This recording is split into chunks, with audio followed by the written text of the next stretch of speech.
We can all picture the scene when the first Jewish president is being inaugurated. His mother's sitting in the audience next to one of the senators, and she says, "Oh, you see that boy up there with his hand on the chumash? That's my son." The senator says, "Well, Mrs. Goldfarb, you must be very proud." She says, "You know, his brother's a doctor."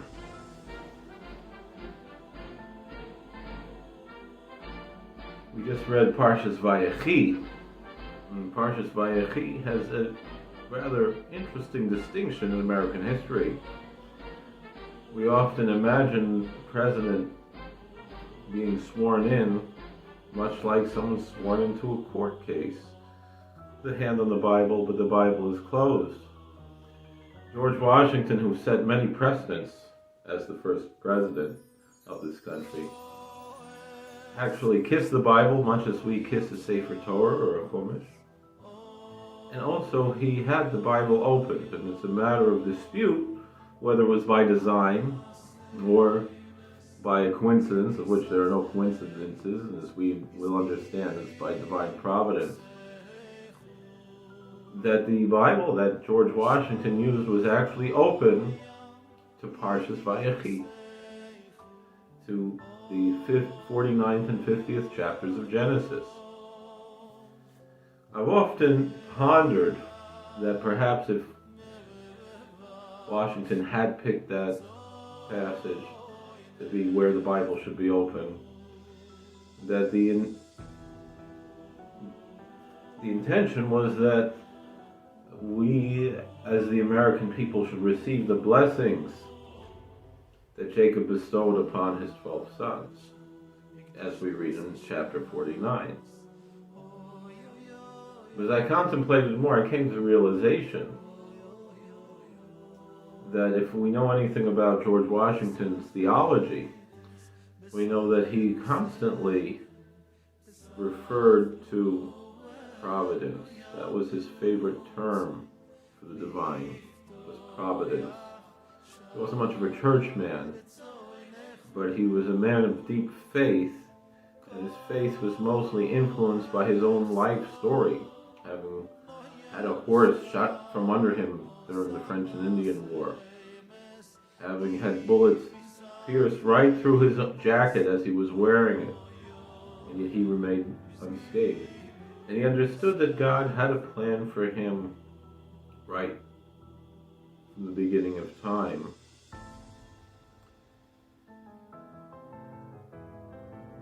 If we contemplate this concept of divine providence, it's something Maimonides speaks of, and many of the great rabbinical leaders through the history focused upon this great teaching of divine providence. There were two Jewish men, I believe, in Poland or Ukraine back in the old days, and they were looking to disciple themselves to a new rabbi when their rabbi left this world. And they came to the fiery Rabbi Uri of Strelisk. And they said that they wanted to become disciples of his, and he said, "Well, come with me and look. First, I have a question for you. Do you believe in Hashgachah Pratis? Do you believe in divine providence?" He said, "Of course we do." What's the question? Look out this window and tell me, you see there's a wagon laden with straw. Do you believe with perfect faith that it was preordained from the 6 days of creation? Which piece of straw was above, below, to the left, to the right, diagonal, up, down, left, right, all around? Which piece of straw should fall off the wagon, exactly what time and exactly what place? Do you believe that that was already preordained by God's sovereignty from the 6 days of creation? And they said, well, that's a little bit far-fetched. And so Rabbi Uri rebuked them rather harshly, and they left, despondent.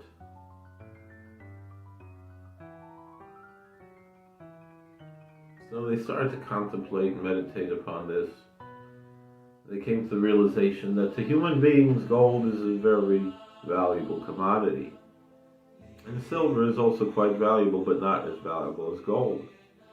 Copper, too, can be valuable, but not as valuable as silver or gold. As we continue down, it might be a piece of wood, a piece of paper, there's nothing special written on it and has no sentimental value, a piece of straw. We as human beings would ascribe very little value to those things and be ready to discard them. That's because of our limited scope as human beings.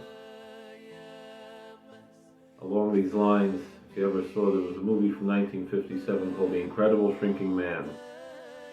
And in this film, this man who was exposed to some radiation started shrinking smaller and smaller and smaller. It was based on a novel.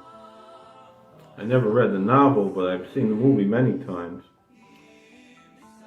In the end, the shrinking man tells his soliloquy, and he speaks of getting smaller and smaller to the cellular level, the atomic level, the molecular level, the atomic level, the subatomic level, and the great things that he saw.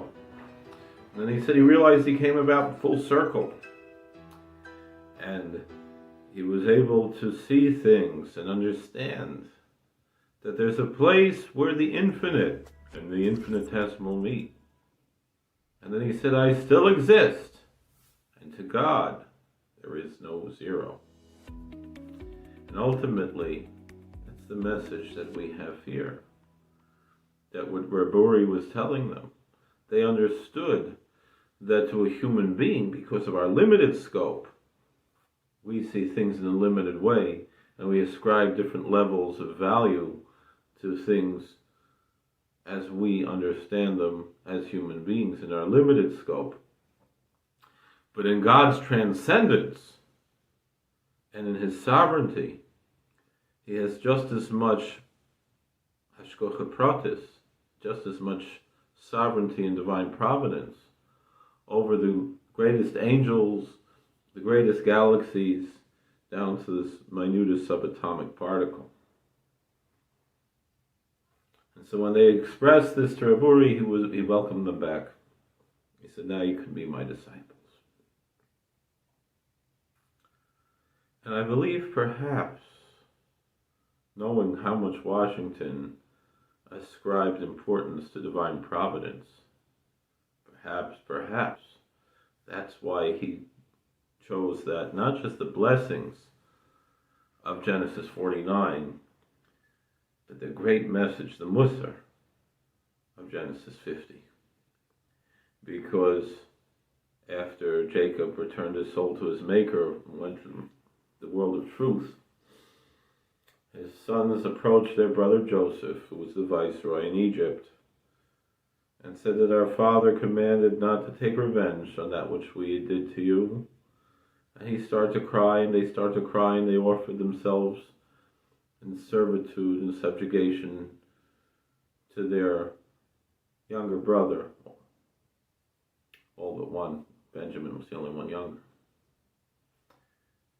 And then Joseph said, you didn't send me here. God sent me here. You thought something negative, but God had a plan. Achios Amrav, to bring life, to abundant life to people. And that's perhaps the message that Washington wanted to bring to the American people. This message that no matter where we are in the middle of the story, we have to know that at the end of the story, God has a plan. And so that is the great message of Parshas VaYechi, that God's providence is so overarching. Even when we see a man like Joseph who suffered, wound up imprisoned for a crime he didn't commit. Not only that, but he fought against committing such a crime. And instead, it was all part of God's plan in the end to bring blessings and prosperity to many, many people. And so, through that vision of divine providence, then we're worthy, therefore, to those blessings. And so we should all be worthy to be blessed with all kinds of good things in this coming year. God should look upon us kindly and bless us, and we should be able to be blessed to be cognizant of God's loving, divine hand throughout all things in our lives. God bless. Be well.